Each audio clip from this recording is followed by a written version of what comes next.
Olá, como estão? Começamos com notícias do mundo. No Irã, ocorreram pelo menos 3 fortes explosões, uma delas ao fundo. Supostamente, e isso tem sido complicado de confirmar. Há só vídeos nas redes sociais afirmando que 3 explosões foram ouvidas em Teherã. Até o momento, não há uma explicação oficial, apenas vídeos da população nos quais relatam várias explosões ao mesmo tempo. Até agora não há detalhes se foi operação, coincidência ou o que ocorreu. De acordo com as imagens que circulam, ainda está de dia e é possível ouvir as pessoas comentando sobre a explosão. Mas será preciso esperar para ter mais detalhes, será preciso mais tempo para ver. Mas o que chama a atenção em tudo isso é que são vários ângulos. Vídeos que circulam sobre essas supostas explosões indicam ao menos 3 ocorrências. Vamos aguardar mais detalhes. Outro ponto que também chama a atenção nas imagens que puderam ser observadas são os tanques que estão entrando, tanques e blindados. Uma coluna de tanques do exército sírio foi vista em movimento hoje cedo na província de Raqqa, no norte da Síria. Estes são tanques sírios do exército sírio, neste momento chegando ao norte desse país. Vocês também se lembram desse rapaz, desse iraniano, que teriam dito que ele foi o primeiro, que ele estava na lista dos que iam ser executados, mas que tinham perdoado a vida dele, que tinham dito que iam esperar mais, que aquele dia não seria a execução dele, que seria outro dia, que não sei o quê. Tudo isso no fim não era verdade. Naquele mesmo dia o executaram, ou seja, naquele mesmo dia o eliminaram. E agora, evidentemente, a família dele já está informada. De acordo com o que foi reportado pela Feeder Watch, o Irã teria executado de forma confidencial para cortar permanentemente o acesso irrestrito. Não só esses rapazes, esses que, segundo eles, eram líderes. Eles garantem que, apesar dos comentários feitos a Trump e até mesmo de Trump acreditar que iriam poupar a vida de Efraim, o primeiro manifestante detido estava programado para ser executado em 13 de janeiro, e nesse mesmo dia foi executado. Desde então, as autoridades impediram que sua família o visitasse. Não permitem que tomem ou levem o corpo dessa pessoa. Isso gerou preocupação de que o regime escondia execuções para evitar reação internacional. Mas o mais preocupante é o que vamos ver agora. O que está circulando neste meio inglês, no qual relatam o seguinte. Esse meio internacional é um dos vários que trazem essa informação. Agora vamos conversar sobre outro dado que tenho aqui, que me parece muito interessante. Segundo o que relata a British Broadcasting Corporation News, mostra o seguinte. Vamos ouvir. Sou membro do grupo de política externa do Partido Trabalhista e recebi um relatório pouco antes de irmos ao ar. Ressalto que isso não foi verificado, mas considero o relatório confiável. Ele informa que a prisão da cidade está superlotada com manifestantes detidos. Os corredores do tribunal estão cheios de famílias dos detidos, sem advogados autorizados a defender os presos. Acredita-se que uma substância química tóxica foi usada contra os manifestantes. Esse é o ponto. Eles não usariam armas químicas, tenho certeza de que estão usando armas químicas, de acordo com o que essa pessoa relatou. Mas não é o único dado. Vamos a esse assunto. Isso tem circulado nas últimas horas. Essa ideia em que Bill Ramley teria dito, como ele teria denunciado, ele teria recebido mais informações de que substâncias químicas haviam sido usadas, substâncias tóxicas haviam sido usadas contra as mesmas pessoas que estavam protestando. Esse deputado, ao comentar na mídia, afirma ter informações que comprovam isso. Por entender que, de fato, eles têm usado armas químicas, esse parlamentar britânico afirma que isso faz sentido. Estou aqui. Fontes curdas que asseguram que tem estado o exercitado Dong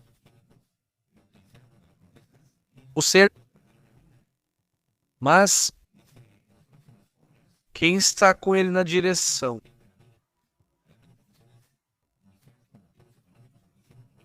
Uma opção, mas isso geraria oposição à liderança religiosa iraquiana. E no momento, como não foi possível verificar o tipo de agente químico, pelo menos acredita-se que isso possa ser uma arma química. Não, evidentemente, teremos que esperar por mais informações. Mas lembre-se do que aconteceu com o ataque químico de Saddam Hussein contra sua própria população em 1988 em Al-Baja, onde 5.000 pessoas teriam perdido a vida. Também do que aconteceu com Bashar al-Assad na Síria, que também atacou sua própria população com químicos. Pois parece que o líder supremo disse a Minei, parece que está usando esse tipo de armamento contra sua própria população. O Instituto para o Estudo da Guerra alerta que uma repressão prolongada pode enfraquecer ainda mais a economia iraniana e colocar o regime dos ayatolás sob ainda mais pressão. A comunidade internacional, por enquanto, apenas observa e afirma ter inteligência para detectar isso, pois até o momento não disseram nada sobre essas supostas armas químicas. Vamos aguardar mais detalhes, mas agora já surgem mais informações, pois antes eram apenas por alguns fóruns. Agora surge o ex-congressista que, segundo suas informações, armas químicas estariam sendo usadas contra a população. Isso, evidentemente, também é preocupante, né? E bom, entre isso e o fato de que muitas dessas execuções que não se queria admitir foram sendo reconhecidas. Também aparece novamente o líder supremo para fazer uma série de comentários. Vamos ouvir. Olá, estes foram assassinados. Alguns com essa intensidade. Durante o discurso. Em Teherã, o líder supremo, Ali Khamenei, afirmou que vários milhares de pessoas teriam perdido a vida e foram assassinadas durante os protestos, atribuindo que eram sediciosos. E que bom! Confirma que o número de mortos chega a vários milhares, diz neste comentário. Com isso, então, é uma aceitação. Agora, claro, eles colocam a culpa em todo mundo, menos nele. Mas a questão é que, bom, tanto o fato de saber que nunca deixaram de executar pessoas, ou seja, desde que se sabia que isso estava acontecendo, já se relatava por aí que não era só contra as pessoas que estavam protestando, mas também contra os detidos. Confirma-se que isso ocorre desde o dia 13, início das execuções dos detidos. E evidentemente, quando perguntam para Trump, ele diz, não, eu confio que estão dizendo a verdade, que não sei o quê. Ou seja, a ajuda que foi permitida claramente não vai chegar. Enquanto isso, o Irã mantém bloqueios na internet, mesmo com a retomada parcial da rede. Segundo o Firewatch, o Irã tem um plano secreto para restringir permanentemente o acesso livre à internet. A partir de agora, apenas pessoas aprovadas poderão se conectar à rede global. Eles vão bloquear a população. O acesso total à internet será privilégio só do governo ou de quem está próximo ao regime. A maioria dos iranianos só poderá usar a internet doméstica iraniana. Será permitido apenas um sistema fechado, com serviços locais, monitorado e sem conexão com a internet internacional. Só existirá uma internet nacional, segundo eles. Outro ponto importante, o que acontece no mundo. E muito obrigado a toda a comunidade que está nos acompanhando, a toda a comunidade que nos assiste ao vivo, muito obrigado também aos que nos assistem depois. Também vamos a vários assuntos que também chamam a atenção hoje, e hoje vamos falar sobre isso.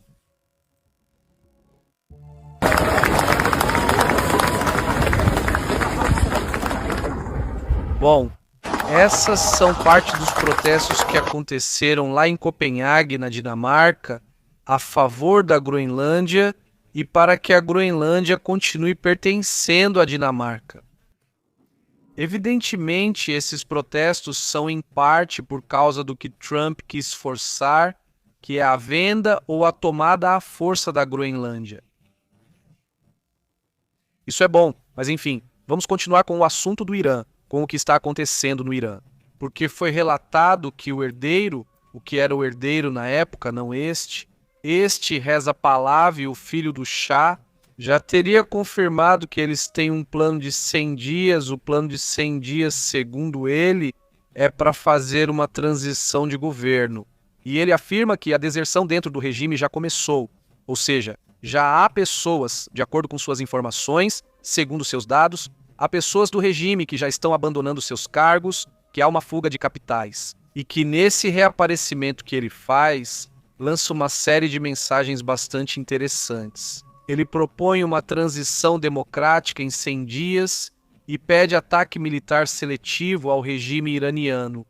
Em sua fala, Pahlavi pediu para apressar o colapso do regime do Ayatollah Ali Khamenei, líder supremo desde 1989. O príncipe, exilado desde 1979, deixou o país e afirmou que o povo iraniano já está nas ruas e que não precisa de uma invasão estrangeira, mas sim de mais pressão e apoio internacional para sustentar os protestos em massa. Revelou que as forças de segurança iranianas estariam desertando em segredo e entrando em contato com ele. As forças iranianas estariam entrando em contato com ele. Isso sugeriria fraturas internas no regime teocrático. Pediu ainda um ataque seletivo à Guarda Revolucionária Islâmica, principal força militar do Irã.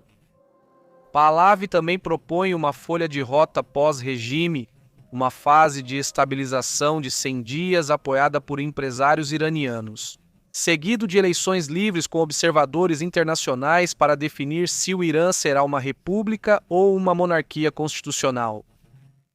Além disso, pediu ao Ocidente que bloqueie os ativos financeiros dos líderes religiosos e rompa o cerco informativo que mantém praticamente toda a população desconectada. Embora Donald Trump não tenha se reunido diretamente com Pahlavi, seu enviado para a paz, Steve Witkoff, já o fez, e o senador Lindsey Graham também se reuniu com Pahlavi. Fiquem atentos a esse assunto, que faz parte do que está acontecendo. Enquanto isso, está sendo feita uma análise de quais são as armas mais preocupantes que o Irã possui, ativas ou prontas, digamos, para uso. Ele diz ter muitos mísseis balísticos de vários alcances. Os mísseis balísticos de curto alcance, os MRVM, que são de médio alcance, e outros que poderiam alcançar até 2.000 quilômetros, podem atingir alvos em quase toda a região. O Irã desenvolveu e implantou diversos UAVs para reconhecimento, vigilância e ataques, incluindo drones de fabricação e design próprios. Sua aviação também inclui aeronaves antigas como o F-14, o F-4, o MiG-20 e 9, com capacidades limitadas em comparação com as potências regionais. Recentemente, sabe-se que está em processo de compra de caças Su-35, mas sobre esse assunto não se tem informações exatas. Nem quantos, nem nada disso, nem mesmo se eles foram entregues ou não. O Irã também produz seus próprios tanques desde os anos 90 e opera modelos modernizados de design próprio ou derivados de veículos estrangeiros. Inclui também veículos blindados, artilharia e sistemas de foguetes, assim como também dispõe de sistemas próprios chamados Babar 373 e versões de sistemas antiaéreos de longo alcance. A Marinha opera navios, lanchas rápidas e recentemente um porta-drones. Para ampliar sua presença em águas profundas, seu exército usa fuzis, metralhadoras, pistolas e armas de apoio, quase todas de fabricação local. Eles também possuem sistemas de radar de guerra eletrônica destinados à detecção de comunicações e contramedidas. Eles também desenvolveram fábricas de mísseis, radares, vantes, barcos e aviões para reduzir a dependência de outros países. Oficialmente, o Irã não tem armas nucleares. Sobre armas químicas, aparentemente possui, mas não se sabe ao certo quais são. Agora mesmo, com esses protestos e com a acusação de supostas armas químicas, esse também é um tema que certamente será investigado. Por enquanto ainda, embora já existam suspeitas há algum tempo, já circulam várias versões sobre supostos usos de produtos químicos ou armas químicas contra a população. Até agora, isso não foi confirmado externamente. Ainda não há confirmação oficial sobre o uso de armas químicas. A Organização das Nações Unidas e a Human Rights Watch não se pronunciaram. E a Anistia Internacional? Não sei dizer, é preciso aguardar para ver se algum desses organismos com pessoas lá pode confirmar a situação, né, o que seria importante. Sim, há vários vídeos, há várias pessoas como esse ex-congressista que dizem ter informações de que sim, há evidências ou pelo menos testemunhos desses químicos que causam um falecimento. Poucos dias depois do contato, vamos a outros assuntos importantes.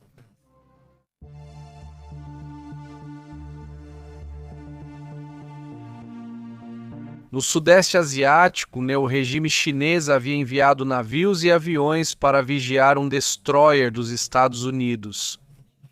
Dentro desse desdobramento que ocorreu, chamam a atenção vários pontos nessa operação de monitoramento que está sendo realizada nessa região do sul da Ásia. Segundo relatos, a China enviou navios e aviões de guerra para vigiar navios militares dos Estados Unidos da América no Estreito de Taiwan. Vamos para esse estreito. Exatamente, não é nessa região que de repente passam navios dos Estados Unidos ou até mesmo de outros países europeus. Os Estados Unidos e países europeus passam por aqui, não é? Por este lado.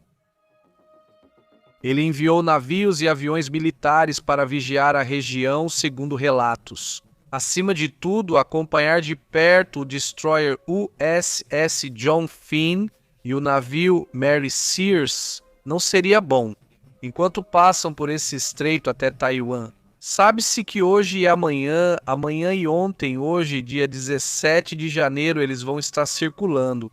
O regime chinês, via Coronel Xu Shenghua, declarou que esses movimentos servem para monitorar suas próprias ações, segundo eles. Garantir, diz ele, uma resposta eficaz caso seja necessário, também diante desses empurrões, dessas disputas que existem nessa região. Vamos para outro assunto.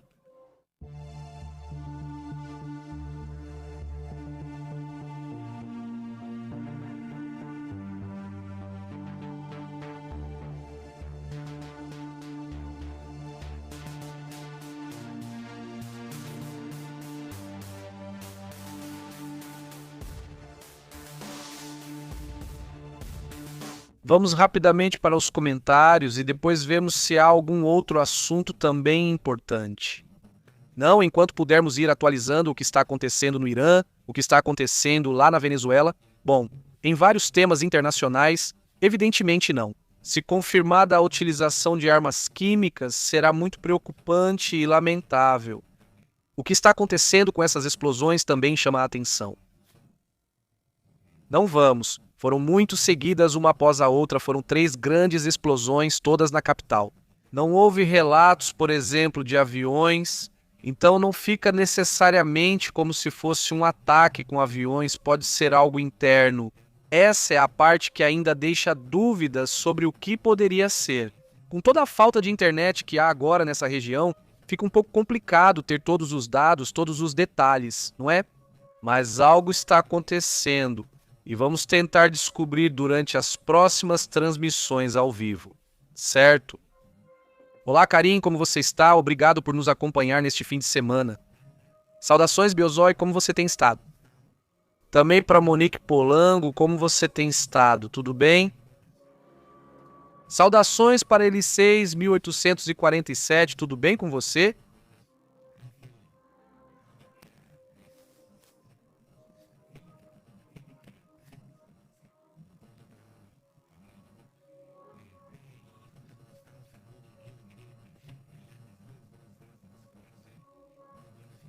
Ou seja, era como se todos os dias eu tivesse que sair para falar e dar relatórios, por exemplo, sobre os protestos, né? E essa situação que é gravíssima e nada, né? Ou seja, é mínimo o que foi feito aí nesse sentido, né? Obrigado, Gabriel, pelos comentários. Saudações também para Delalas, como você está? Boa noite, Marcela, Eduardo e comunidade. Obrigado por nos acompanhar. Mauro, tudo bem? Beatriz Álvares, boa tarde, Karim, e mando uma grande saudação a todos. Daqui a pouco continuamos conversando com outros temas, outras situações. Daqui a pouco temos pendentes vários pontos sobre o que está acontecendo em Grolândia, o que está acontecendo na Venezuela, enfim, vários assuntos interessantes aí. Sebas, como você tem estado, Mauro? Pois estamos aqui, seguimos.